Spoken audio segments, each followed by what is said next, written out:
طبعا بخصوص كاميرات بوينت تو بوينت. طبعا هذه الكاميرات طبعا تكون متوازيه على الطريق، يحسب طبعا السرعه بالزمن، هي نفس الجول بين مسافه معينه نقطتين معينه، يحسب لك المسافه طبعا بالسرعه والزمن. طبعا هذه الكاميرات ميزتها غير عن الكاميرات الثابته. طبعا الكاميرات الثابته انت عارف طبعا اغلب المرتادين من يشاهد الكاميرا طبعا يخفف، لكن هذه طبعا تقيدك بسرعه الطريق، من تتجاوز السرعه طبعا يتم تحرير لك مخالفه. نعم.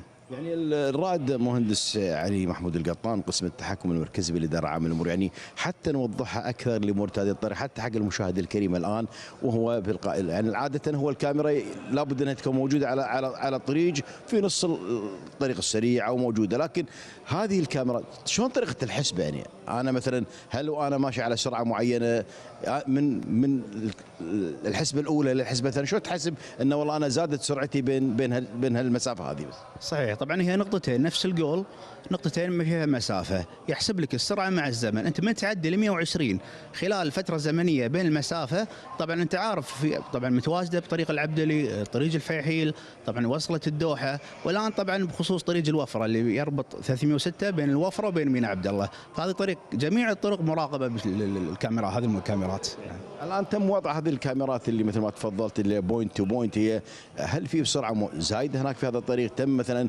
اتضاح بعض يعني المرتادي الطريق زياده السرعه في هذا الوقت؟ نعم طبعا، خاصه طريق 306 اللي يفصل بين الوفره وميناء عبد الله، طبعا هذا الطريق تكثر فيه الحوادث. طبعا لا الحمد تم تدشينها طبعا يوم امس بخصوص هذه الكاميرات، والله الحمد ان شاء الله طبعا تقل هذه الحوادث وسلامه طبعا مرتادين الطريق. نعم.